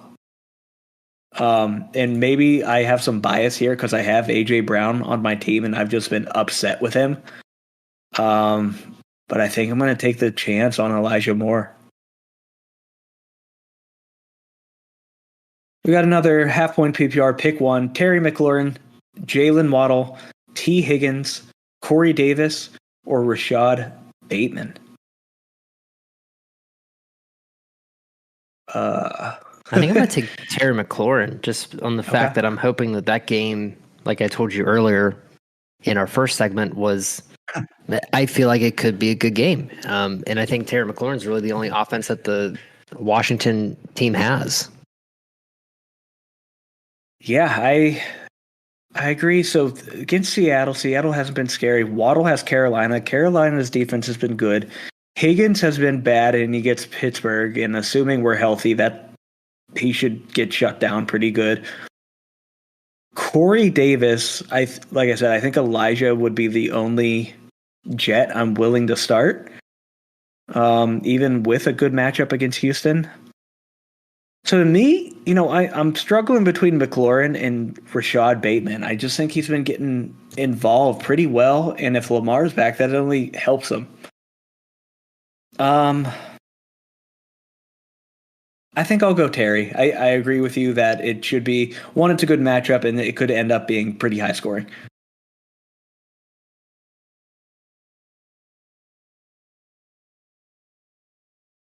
Pick two, full point PPR. Brandon Cooks, T. Higgins, Jerry Jeudy, Sterling Shepard if he's healthy, Kadarius Toney if he's healthy, Rashard Bateman. I'm going Cooks and Bateman. See, I think I'm going to take Cooks and T. Higgins. I think for me, I don't trust the Steelers' defense at all. This is a great opportunity for T. Higgins to blow out because we always know with the Bengals. Oh, actually, Jamar Chase is probably going to go. Everyone's for the Bengals wide receiver core is going to do great this week. So T. Higgins is going to have a great matchup unless Joe Hayden comes back. So, all right, my counterpoint to that will be last week against the Raiders, arguably an easier matchup than the Steelers when fully healthy. Is that fair? Yep. He got 3 targets, 2 receptions. He got in full point PPR 3.5 points. That change your mind at all? No. Okay. Yeah. So I don't want any Giants wide receiver. I don't care. Jerry Jeudy. I don't know. I just don't have a ton of confidence in him. Less so in Higgins. Cooks is the one for Houston, and Tyrod's back, so I like that pairing quite a bit. And like I said in the last question, I think Rashard Bateman's going to end up getting a decent amount of more work. And if Lamar's back, he's going to have a better quarterback in that situation. And then last wide receiver question, full point PPR. Michael Gallup, who may be the wide receiver one for Dallas on Thanksgiving, or Jerry Jeudy against the Chargers?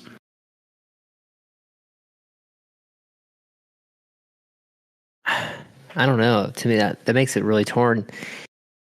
I think if I'm going to pick one, I'm going to pick Jerry Jeudy, even though I don't think that Teddy Bridgewater has as much offensive potential as Dak. I think that I don't trust Michael Gallup at all.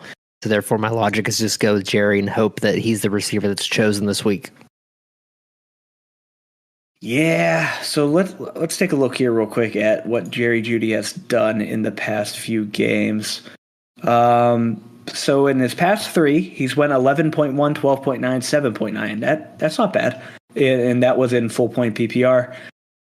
Michael Gallup I think his matchup is better, but can you trust him? So in his past few games since he came back from injury, he's put up 9.4 and 7.2. He was the wide receiver 2 for Dallas before, and then I guess technically ended up as the 1 when Lamb got knocked out of the game. I think I'm with you. I think I'll go Jerry Jeudy because he has more of an established role in that offense. Hopping over to the quarterback position, Dak Prescott or Joe Burrow. Even though Dak had a terrible game, actually, you know what? This is actually way more difficult because he might be without his top two wide receivers. Burrow also hasn't looked great. You know what? I think Dak can handle the pressure. If anything, it might lead him to pass more. And I guess we don't really care who it goes to, but he might actually have to do some rushing a little bit. So I think I'll go Dak. Yeah, I agree with that. I think that I'm hoping TJ Watt comes back and that Joe Burrow has a tough time. Like I just said earlier, I think T. Higgins and all the receivers for the Bengals would do well, but I think that Dak has the better opportunity in terms of matchup. I think if TJ Watt doesn't play and the Steelers secondary is still obliterated, I think I would take Joe. But I'm assuming that those guys should come back. I hate how people still doubt Justin Herbert after that performance, but this guy's asking Justin Herbert against the Broncos or Matt Stafford against the Packers. This is an easy Herbert for me. Like, I understand how high-powered the Rams offense is, but so is the Chargers, and Herbert can run. I heard I think it was the Fantasy Footballers that said it, but in terms of athletics, Justin Herbert and Josh Allen perform the same in terms of like their 40 speed and other metrics. So Herbert can run. He just never really has, and he showed that he could do it against the Steelers. So I'm taking Herbert. I think his ceiling is just miles above Stafford's. Yeah, I 100% agree, and I think that the Packers defense has been good. You know, I think the Rams will win that game, but I think that the Chargers Broncos game will definitely be a better opportunity for a high scoring affair. And fortunately for Justin Herbert, you know, he has a running back catching balls out of the back, whereas in Los Angeles, Darrell Henderson doesn't really do that. So I think that Justin Herbert should have a lot of opportunities to throw a lot. Then I guess this is going to be our last quarterback question because there's none left. So he has Carson Wentz against Tampa Bay, Derek Carr against Dallas, or if we don't like either one of those, there's Heineke against Seattle on the waivers, and there's also Cam Newton against Miami on the waivers. Caveat here, which is kind of interesting, they do 5-point passing touchdowns instead of 4. So out of those 4, I guess who are you starting? I think for me, and it's probably not going to be anywhere you would think, I'm going to take Derek Carr. I think that he has a good opportunity to score a lot against the Cowboys. Yeah. I know their defense has been good, but as long as he doesn't throw the ball at Trey Diggs, I think he should have an opportunity to at least throw the ball a fair amount. And yeah, Cowboys defense is good, but that doesn't mean they're going to be good this week. I think Taylor Heineke would be my number 2 pick for sure. I wouldn't pick up any of the waiver guys. So the 5-point passing touchdown is really what makes this closer for me. Because if it wasn't that, I think I'm starting Cam. If it was the standard 4-point passing touchdown, I am not a Cam Newton fan at all. But for fantasy, he miraculously still does work.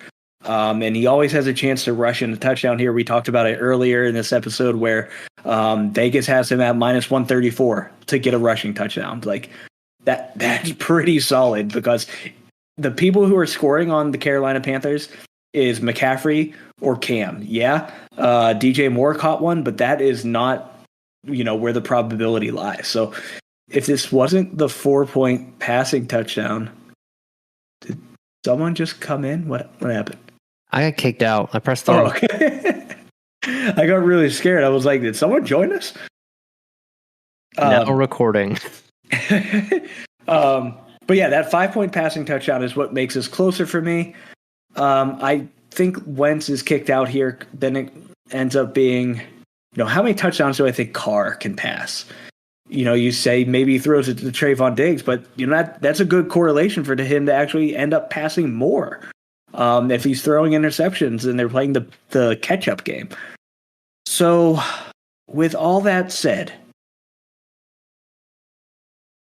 I refuse to start Carr. It's what that says. I'll go Heineke. I think they can get some passing touchdowns in this game against Seattle. Terry McLaurin seems to have new life, so I'll put my chips on him. Final position here, the running back position. Miles Gaskin against the Panthers or Melvin Ingram against the Bills, assuming Kamara is out. Neither Kamara nor Ingram practiced today. Full point PPR. I think for me, if this was last week, I would have taken Miles Gaskin, but the way the Bills just played, I might take Mark Ingram. They just got obliterated by Jonathan Taylor. And I think the Bills will still win, but I think this is a good opportunity for Ingram to get consistent points, whereas with Gaskin, he's been too inconsistent, and I'm not really sure if he's going to have the opportunities that he needs to be better than what Ingram would do. Yeah, someone left a comment here and says, I'd go with Gaskin. He has a matchup against a much weaker defense. That is just completely false. The Panthers defense is very good, and like you said, JT just lit up the Bills defense. So I think that's completely false. I think we both assume the Bills come back stronger in this game. But if Kamara's out, Ingram has been getting that pretty much full workload, both passing and rushing. So if Ingram plays, I'm starting him. I don't know who the backup to Ingram would be. If they're both out, I guess you have to go Gaskin. I don't think I would start the third guy up. But yeah, I'm with you. I like Ingram. Half point PPR. This guy is hurting from some injuries. Hurting for a squirtin'. Hurting. Did you write hurting for a squirtin' on your speed dating card? Oh yeah. She looked like she was hurting for a squirtin'. Fantastic movie. Sophie's never seen it. So this guy's hurting. Zeke is locked in as his running back 1, but for his running back 2, he needs some help. He has Tony Pollard. You're not going to start both Dallas running backs. Don't do that. Eli Mitchell or Miles Gaskin. We already talked slightly about Gaskin, but Mitchell didn't play last week. Like we said, he had a pin put in his finger. So you can't really play coming right off of surgery. So I don't really know how much work he gets when he comes back. Jeff Wilson seems to be able to handle that workload. Hasn't performed very well, but just because of that, I think I go Gaskin because he seems to be the only running back for Miami. Yeah, I agree with that. I think if Elijah Mitchell was playing for them, if he was guaranteed to play, I would pick him in a heartbeat. But I think based off of availability, it's going to be Miles. I'm just going to say it. This is a stupid question. Half point PPR, pick 2, Chubb, Mixon, or AJ Dillon. This guy says he's leaning towards Chubb and Dillon. Joe Mixon just got 30 touches. You're not benching him. Stop. And then 10-team full point PPR, pick 2. Zeke's locked in. So really it becomes Barkley or David Montgomery. I hate to say it, Pat, but I think I go Montgomery. Yeah, I agree with you on that. I don't trust Barkley yet. That's where we are. That's where we are at this point. Let's do one more running back question, and then let's jump into DFS. So another full point PPR, pick 2, Josh Jacobs against Dallas, Antonio Gibson against Seattle, or Eli Mitchell against Minnesota. I'm under the assumption Mitchell doesn't get a lot of work coming back off the injury, so I think the Antonio Gibson play is good.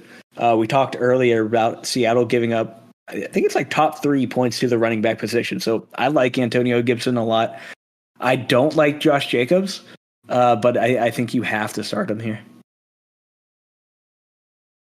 Yeah, I fully agree. I'm not really sure how either one's going to do, so I think the best is just to roll with, your gut in this situation. Awesome. So, Pat, let's go into DraftKings. Let's start making some DFS lineups for Thanksgiving.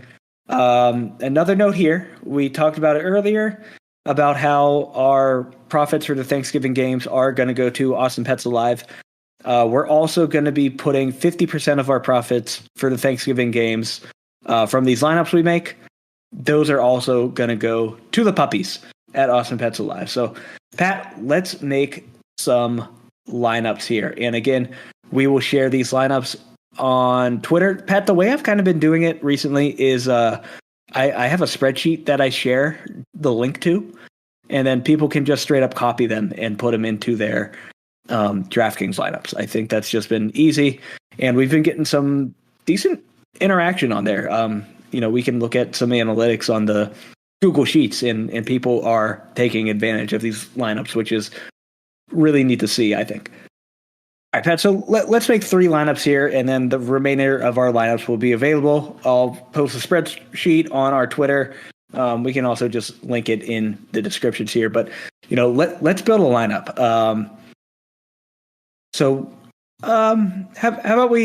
How about we take turns here? Let's go at the quarterback position. Pat, who do you want to build this stack around? We only have 3 games here: Chicago, Detroit, Vegas, Dallas, Buffalo, New Orleans. Who do you want your quarterback as? I'm going to take the expensive option and do Josh Allen. Awesome. I like it. So Josh Allen here, $7,800, looking to bounce back off of that loss. He's $900 more expensive than the next guy, Dak Prescott, at $6,900. So with Josh Allen here, who you want to stack him with? I think I'm just going to do the smart thing and do Stephon Diggs. Easy enough. So Josh Allen, we just doing a single stack here. Do you want a Knox or a Beasley in here at all? No, I think we're going to stick with just Diggs. Oh, and then let's pop over to running back. So $4,900 remaining per player. What do you got here at the running back position? It might be difficult to take an expensive guy. I actually pre-made this lineup before we started doing this, so I'm going to take Zeke. Okay. Second running back? David Montgomery. Love it. And then 2 more wide receivers here. So hoping Darnell Mooney plays, I'm going to take him. Okay. And then my cheap guy is going to be Cedric Wilson. Cedric Wilson. Okay. Tight end? If you want to throw in a bum tight end who may or may not catch the ball, Foster Moreau for the Raiders. Okay. Flex. And then another Raider is going to be Hunter Renfrow because he's definitely going to catch the ball. I love Hunter Renfrow for full PPR. And then for defense, it really just leaves you the Lions. Yeah. So Lions and Raiders there, both 2,400. You're going to take the Lions. So to read that back, you're doing a Buffalo stack, Josh Allen and Diggs. And then you got 2 powerhouse running backs, Zeke and David Montgomery. Darnell Mooney, I love that play a lot, and I think 5,700 is really cheap. And then Cedric Wilson here. So you have another Cowboy here, maybe the wide receiver too. That I guess remains to be seen. And then a couple Raiders with Foster Moreau and Hunter Renfrow. So the hope with Moreau is he catches a touchdown, which he did last week. So 2 targets, 1 reception, and it was for a touchdown. So really all you can ask for there for a $2,900 tight end. So we'll lock that in. That'll be part of our lineups here. And again, this is all for the puppies. I'm going to build my lineup here. This is going to be on the fly. I'm going to play around. You did the expensive quarterback. I'm going to go with a cheap guy. And I'm going to do Andy Dalton. That's really gross. So I'm going to go Andy Dalton, and if I have him, I have to stack him with Darnell Mooney, but I'm also going to double stack him with David Montgomery as well. So I'm going to do a Chicago stack. It's gross to even say out loud, but like we talked about in the matchups, Pat, Detroit is just very bad. So I'm going to take those 3. second running back, I am going to bring it back here with DeAndre Swift. I think he is really the only player Detroit has. And in full point PPR, we know he catches the ball. In this past 3 games, he's got 4 targets, 6 targets, 5 targets. $7,300 because it's a short slate. I'm absolutely fine with that. Let's see. Other wide receivers. I really liked your Renfro pick. He's 5,600. I'm gonna pop in a defense here just to kind of get a better picture of what my price per player is, and I'm gonna throw in the Raiders. They're tied for the cheapest with the Lions. I'm gonna hope Dak just kind of poops his pants again, and that allows the Raiders defense, who I do think is very talented, to get an opportunity to score some points here. Now, what do I do here? Wide receivers, or do I want to go expensive tight end? You know what? No, I like what you said earlier in the matchups with Dalton Schultz. If CeeDee Lamb is also out, I think you're absolutely correct that he becomes the actual wide receiver 1 at the tight end position. So $5,300, I'll take Schultz in this lineup. Now I got 3 spots left, 2 wide receivers, possibly 3 with the flex. Oh man, I want Diggs, but I don't know if I can do it price-wise. So I'm going to put him in there and just see what happens. So I got Diggs. It's actually more money than I expected. So I have $49.50 a player left with 2 to go. Diggs in New Orleans. Harris, Davis. Do I want to secondary stack this? Actually, I'm curious if I can do this. So if I take a wide receiver, I put Diggs in the wide receiver position. Can I double tight end and go Darren Waller? I can. Oh, that's wild. And then that leaves me with Wilson at $3,500. I'm going to do it. Okay, I like that. Okay, so to read this back off, because I got a little messy there at the end, I'm doing a Chicago stack with Andy Dalton, David Montgomery, and Darnell Mooney. I'm bringing it back with DeAndre Swift. And then I went expensive at the wide receiver position like you did. I'm going to take Diggs. I just want every piece of that Buffalo offense, honestly. I don't care about Lattimore. I think Diggs just gets it done. He'll get hyper targeted. And then for my cheap position, I went Cedric Wilson as well. Also taking Dalton Schultz, or is it Dalton or Dustin? I thought it was Dalton. It is Dalton. Okay. I don't know why I thought Dustin. So Dalton Schultz, especially if Lamb is out, I think he has a great opportunity to be very targeted in this game. And then I got wowed. I double tight ended, putting Darren Waller in the flex. And then finally, with the remainder of my salary, I'm popping in the Raiders defense. Really just because that's all the money I had left. All right, third and final lineup here, Pat. Let's build this one together. And let's do it a little different. Maybe we don't do a Chicago or a Buffalo stack here. So given that, what's your comfort level with a Dak Prescott? I think it's very hit or miss, so I think it's worth trying. So I think they have the highest projected points for a team. Let me just confirm that. So implied points. Yeah, Dallas has an implied point total of 29 points, which is the highest. Right below them is Buffalo at 25.5. So I'll ask you this. Do we want to stay, I guess, quote unquote, safer with a Dallas stack? Or do you want to get wild and do a Taysom Hill stack at $4,800? I feel like it's a trap. I think if it's me, I'm taking the Dallas stack. Okay. So Dak, are we gonna double stack it with Zeke and do we want Lamb in there if he passes concussion protocol? I think so, because if he plays, he's guaranteed to, in my opinion, to at least get one touchdown. Okay. So popping in Lamb. And then do we want Zeke in this one as well, or do we want to go elsewhere? I think I was reading about Zeke, and being that he left the game last week with an injury, I think this may be an opportunity to not use Zeke. And even though I think Zeke is the best running back with the best matchup this week, I think we might want to spread our love a little bit and maybe look at like a DeAndre Swift or somebody like that. I like Swift, especially because DK's full point PPR. So I'm cool with him.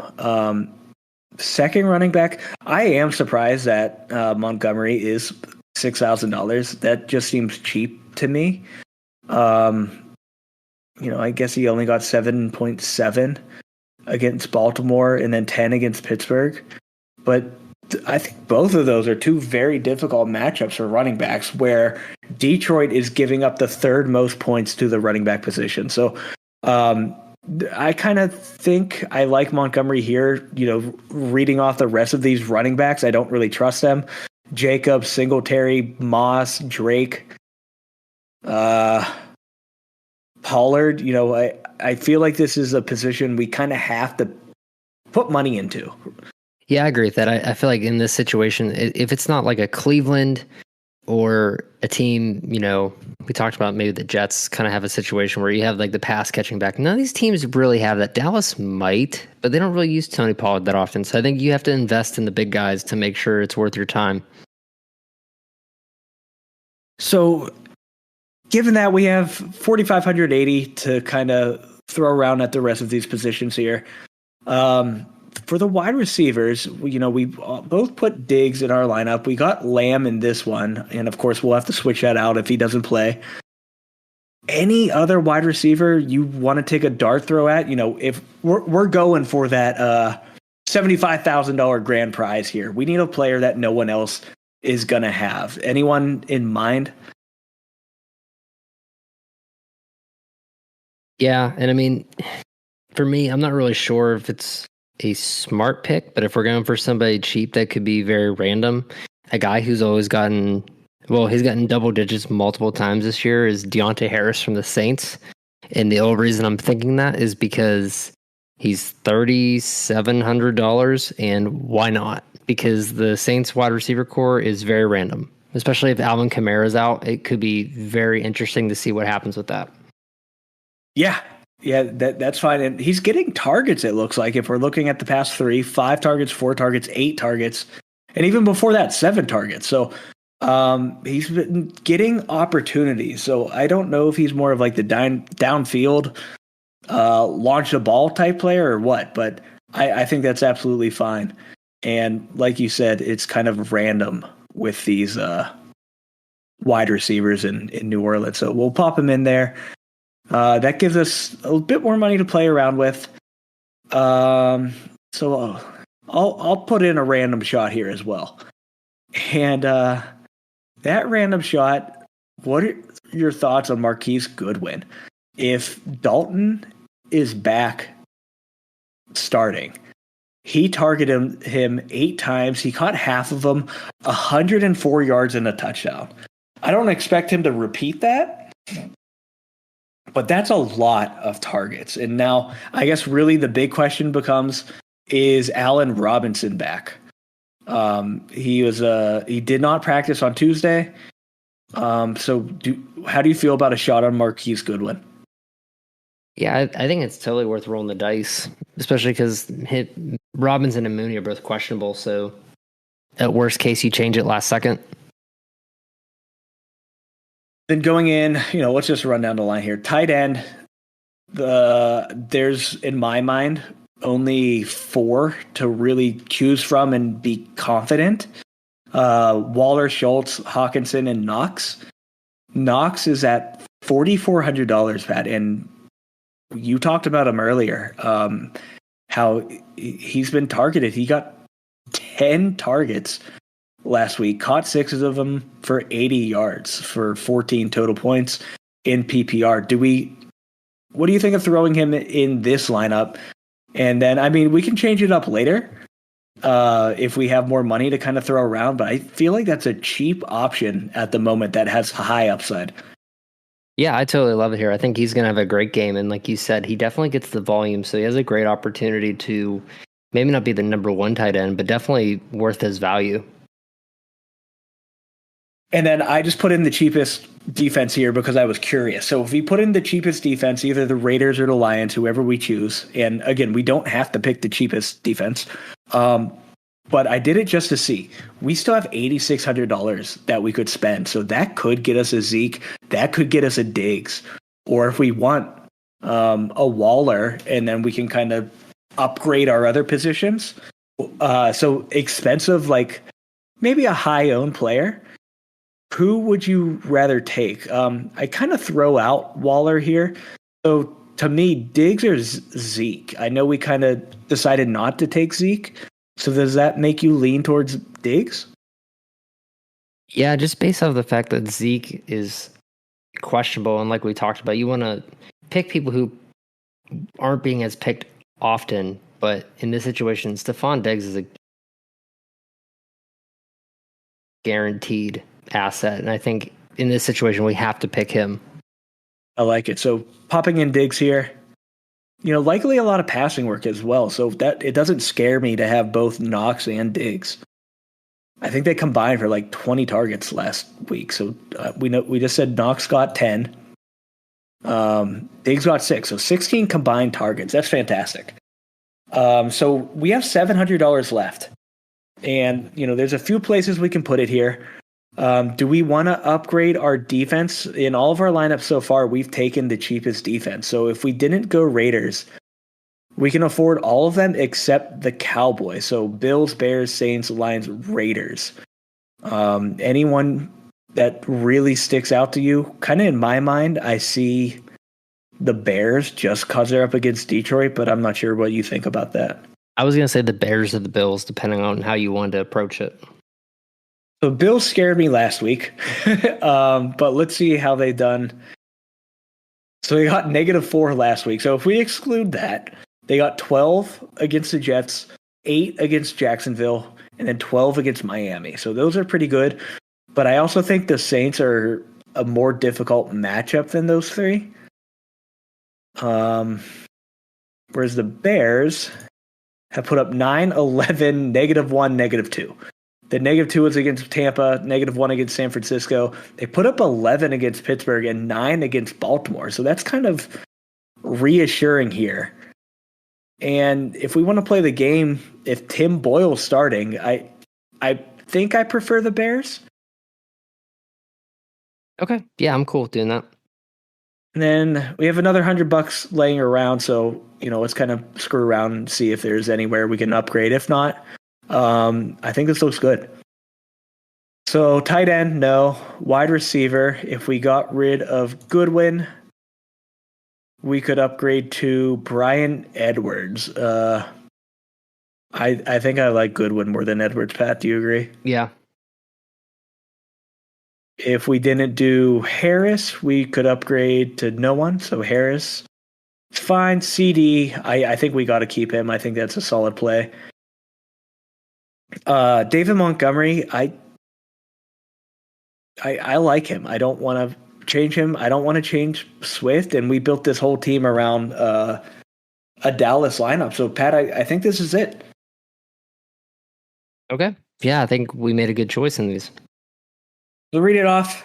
We went Dallas stack with Prescott and Lamb, and then we went DeAndre Swift, David Montgomery for our running backs.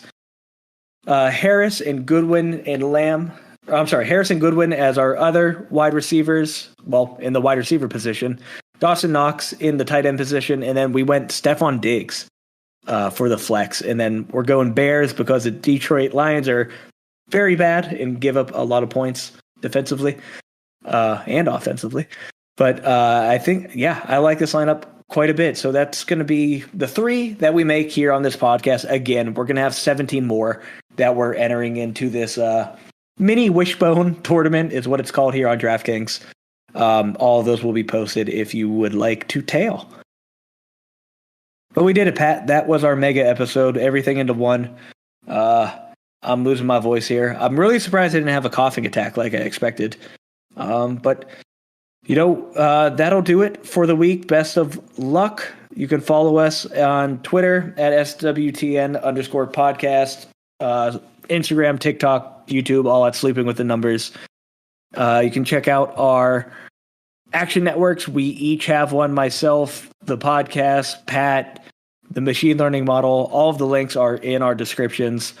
Be sure to subscribe to us on there, on YouTube. Check us out. We're also affiliated with Monkey Knife Fight. So Thanksgiving, Monkey Knife Fight is going to have some deals for prop bets. And with our link, if you sign up for the first time, your initial deposit is matched instantly up to $100. So you can have $200 to play on Thanksgiving if you like. And, we're donating our money to a pet shelter in Austin, but you can also help your pet at your house if you subscribe to BarkBox. So if you click our link, you'll get a free month.